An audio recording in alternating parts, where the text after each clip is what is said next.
Ladies, gentlemen, welcome to a Connoisseur's Conversation. Today, we are going to dive into a fragrance, one that I picked up about a month ago, and it's one that I tested previously, and I really was enthralled with what it did. As looking through my purchase list of things that I wanted for my collection, this house is one that always calls to me. It captivates me. It has a very suave and debonair scent that I think I could not have lived without if I had picked anything before purchasing this one. It's Manhattan EDP from the house of Roja Parfums. If this sounds like the type of content you think that you'll enjoy, pull up a seat, pour a glass, and of course, let's enhance.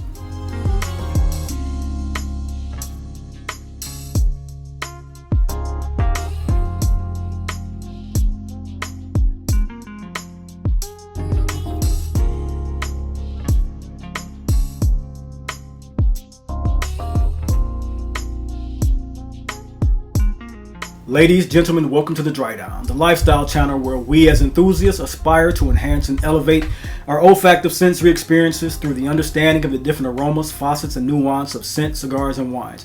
I'm your host, Chris. Welcome to today's experience. We're going to dive into a nice little connoisseur's conversation today. I want to speak to you about two things, actually. One, not only the Manhattan EDP, which I picked up, I also want to tell you about a new bourbon that I picked up, Peerless Double Oak.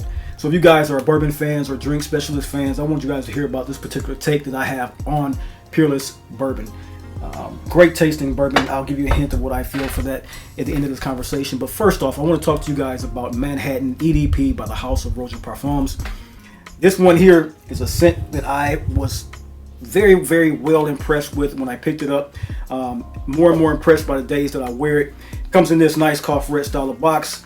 Has the gold foil printing of the Empire State Building, of course, because Empire State is New York. Pulls off the cover. It has the gold foil surrounding pedestal, white and gold plaque on the front of it, with, of course, the Swarovski crystals that are the house calling card when it comes to Roja Parfums. This plaque actually has a film laminate on the top of it that you can peel off or leave as you see fit. It has the Empire State on the front of the building or in the front of the bottle like you see. And for me, and it is sturdy inside of it, it sticks in that carton pretty well. This fragrance here, as you see the bottle outside, golden juice, a few handprints on it from my handling of the last couple of days, but you get the gist of it. The scent profile on this one is phenomenal. I'll let you see how the atomizer goes. Pressurized atomizer, as all of Roja Parfums are. This is the presentation for the scent Manhattan EDP. So as I sprayed it on skin, I'm also going to spray it on a blotter strip. I'm going to talk to you about the actual performance of this one on my skin, the profile of the scent. I told you about the bottle presentation, and I'm going to tell you at the end of, quite frankly, an elephant in this room that shadows along with the shadow play of this particular scent that may or may not come into contemplation when you think about purchasing this fragrance. To me, the opening progression of this one, just beautiful. The opening progression of this one goes off without it conjures a luminous effect.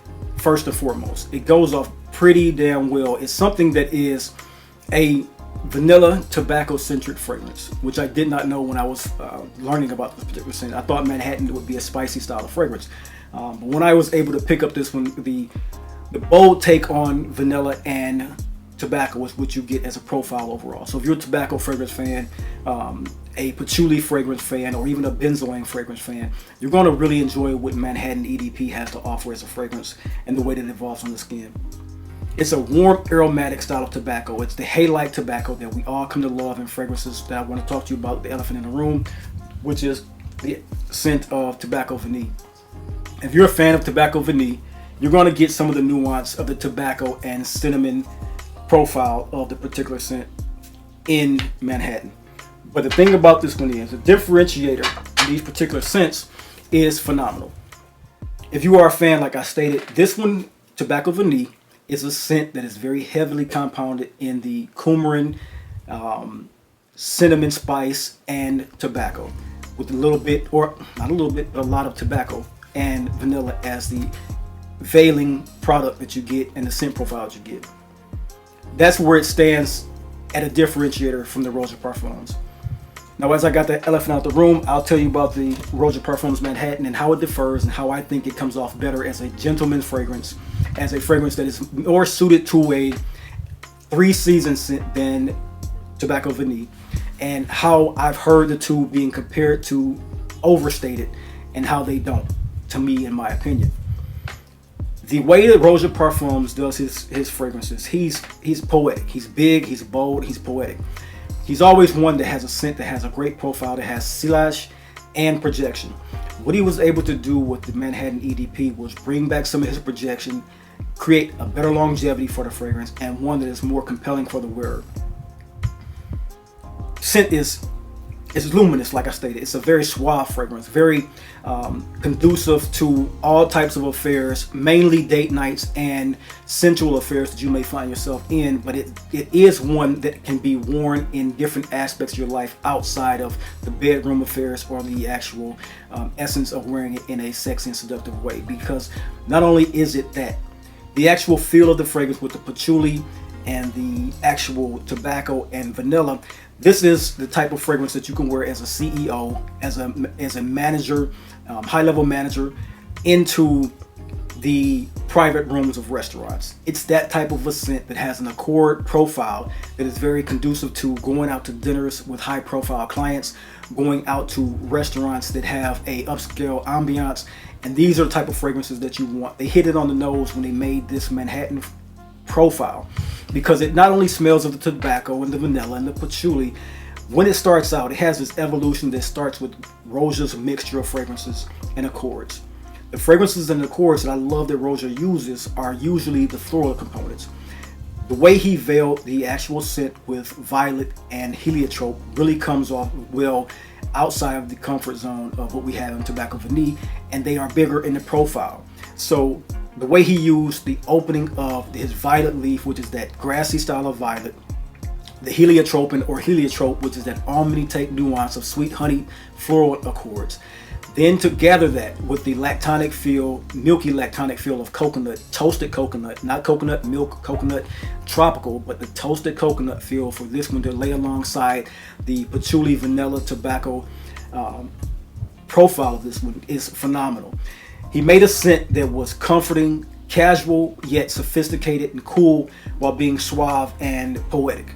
This is the type of scent that I love wearing when I'm going out to dinner parties in a blazer, when I'm going out to functions with group of friends and family, where you're going out and you're gathered together in a small incubation of people when you're not partying. It's not a party scent or projector that way. It's one that's a really comforting scent and brings you into a matter-of-fact style of fragrance. What I mean by that is the way I have chosen to wear this and where I've worn it the most out of my sampling and the bottle presentation is out to dinner. And that scent profile being a compliment factor in that arena has really captured me to present this to you guys in this way. Because when I got it, I wanted it to be like the scent of tobacco, which is one of my favorite. I'm a collector of tobacco fragrances. The way I wore it and the way it was complimented and commented on throughout the evening of wearing dinner, someone was able to capture that scent as a walk by.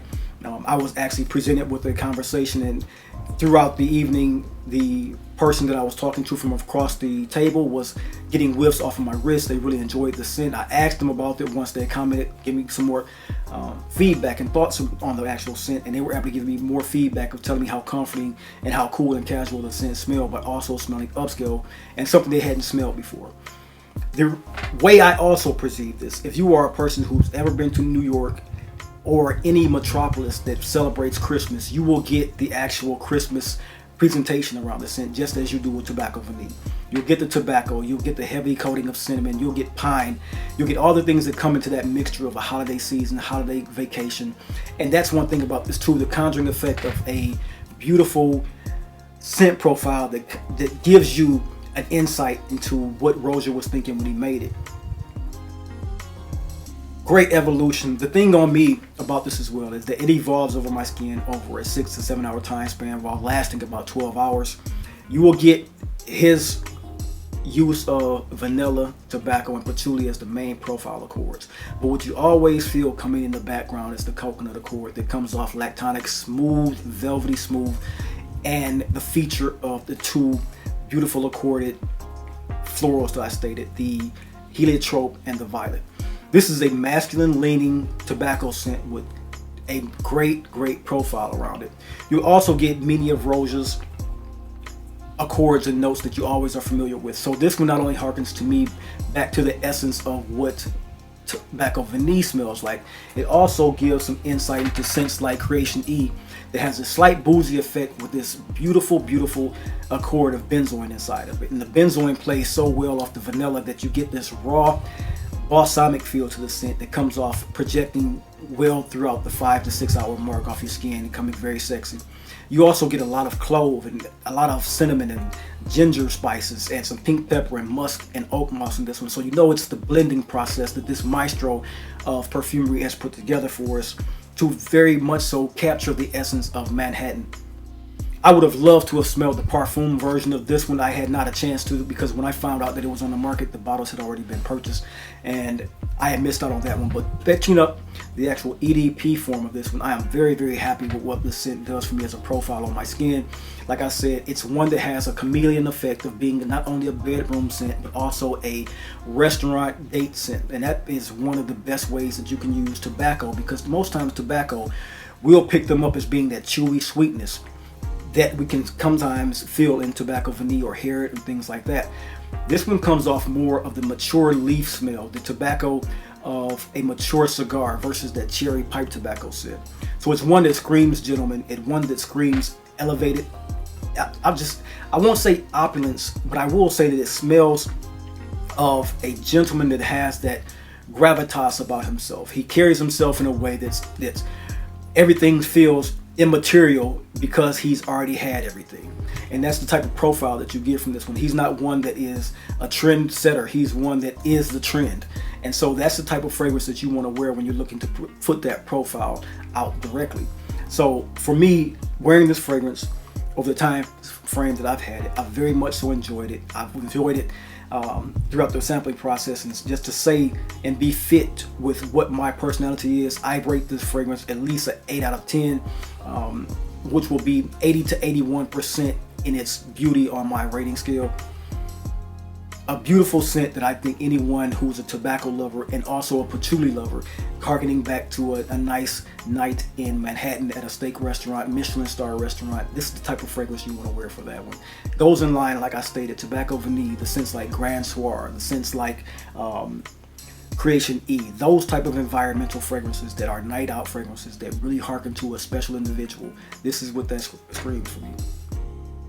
Very beautiful debonair scent. I think all you guys should get your nose on, at least sampling. You won't be disappointed in the way it smells. You want to get a nice touch of that laconic coconut, which is the surprising feature for me in this one. That coconut, along with the toastiness of the benzoin and patchouli, very much will become a intoxicating scent.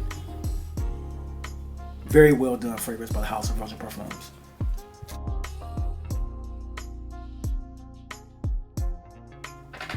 Alright guys, I told you I would try to feature a little bit about the Peerless Double Oak Bourbon. And this is a cocktail of Manhattan, go figure, that I was actually put together and sipped for evening yesterday and evening today. This is the Peerless Double Oak. And this was a hard hunt for me. I don't know if you guys do any bourbon hunting, but that's the back label. This is one of the most beautiful raisin ambers in a bourbon bottle that I've come to see. You get a good picture and profile of that particular bottle. So if you are a bourbon hunter and you like the sweet taste of bourbon, this here is one of those particular bottles of bourbon that I've come into contact with that really give me a sweet profile that I've been looking for. My first sip as a neat drink, I got a little bit of a woody feel to this, but that was something that was very much so conjuring a sandalwood effect to this. So the woody tonality of this one is just encompassing of everything. That's the double oak feel. Now I would have expected to smell much more of an oak resin or oak feel and profile around this particular drink, but I actually got the deal. But once that initial hit of sandalwood feel got into my nose, all of that kind of drew back, and what I began to get as a on the nose was a spirit that very much so expressed a sweet, balsamic, soft, resinous, powdery essence that I think would be one of the better perfumed bourbons that I smelled in a while. It's funny how this particular bourbon reminds me of the Roja. That's funny as hell, because Roja made a bourbon with Macallan, and this harkens back to that particular bourbon scent. And that's funny that I'm doing a Manhattan drink with a Peerless bourbon that was done, and it smells of a Roja Parfum done nosed Macallan. So for me, what it was in its profile of its odor and its perfume was very, very similar to that Roja one. It was about the raisins, the toastiness of bran, the actual oak smell, a little bit of sandalwood, some sweet, just an abundance of sweet caramelic sugars was in that nose. And then the actual first profile of the drink, it went off with one of the smoothest finish, but not a long tasting finish. That was one disappointment for this one, because there's no age statement on this. I know as a bourbon, it has to be at least a 4-year age product. Being that it's a double barreled, I'm believing that they do at least 5 to 6 years, because you go from the single barrel and then you double barrel it. That should be at least 6 years, I'm thinking. They don't do an age statement, and they don't do a mash bill, so I can't tell you exactly extensively what is in the bourbon as its mash and or its content for age variation. But I can tell you that as a smooth profile, taste profile, a sweet caramelic cinnamon clove and balsamic woodiness is off the nose and off the taste of it. A neat drink, was very, very fine in its taste profile, but the finish was flat. And I liked it, but I think that there should be something said about how smoothing out that double barrel can do. That's one that you have to get used to, because I think for me, and a lot of times I've tasted the double oak, it smooths out the actual character of the bourbon. It takes a lot of that alcoholic bite off of the tongue, which I think is good, but sometimes you get used to that and you become preferable in that essence. So for me, a new bourbon drinker or someone new in the game would prefer this as a bite on the tongue or a flatness on the tongue profile. So that was the disappointing part for me as an experienced drinker, but as overall taste, I very much so was enjoying how it tasted. Now I'm enjoying it in my second Manhattan for the evening. I'm going to take this particular glass, savor it for the rest of the evening, and go out and smoke a cigar with the actual drink to see how it comes off in the event of pairing it with that cigar. I'm not sure which one I'll drink and smoke with this evening, but I'll make sure to put that on my YouTube shorts and or post about it. But all in all, the Peerless Double Oak is a very nicely done double oak experience. It does, I will say this as well, it give me a different experience than Macallan Double Oak. Macallan Double Oak to me, even though it's not a Speyside or Islay Speyside bourbon, it does give me too much peatiness in its double oak, and I don't know why that is, because it should not give me that, but that gives me that smoky peatiness that I don't enjoy in my bourbons or my scotches. This one here does not taste the same. It tastes as though it's been smoothed out for a great common drink for a experienced drinker and a new drinker. The nuances, it comes off with a little bit of floral touch of carnation as well. I did want to say that. And you pick up carnation sometime when you get around cloves, and that's kind of how that nuance can take on a scent profile. But overall, the Peerless Double Oak is a good experience, a good hunt down for me, and I'm glad I got it. I'm going to savor this, and like I said, the color of this amber raisin colored juice is phenomenal.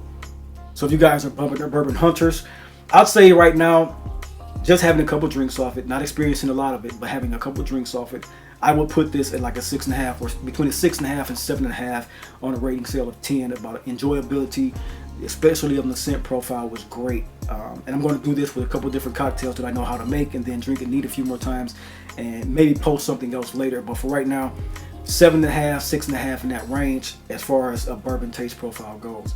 So that's not bad at all. That's actually a good profile.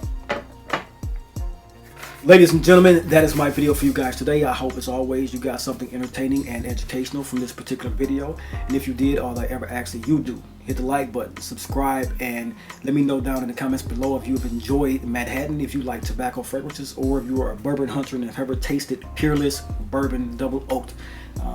Everything today was enjoyable, and I hope that you guys have an enjoyable weekend. This is Labor Day weekend for us here in the United States of America, so we're going to enjoy this starting today, Thursday, and I hope that you all do the same. Until next time, until next video, peace.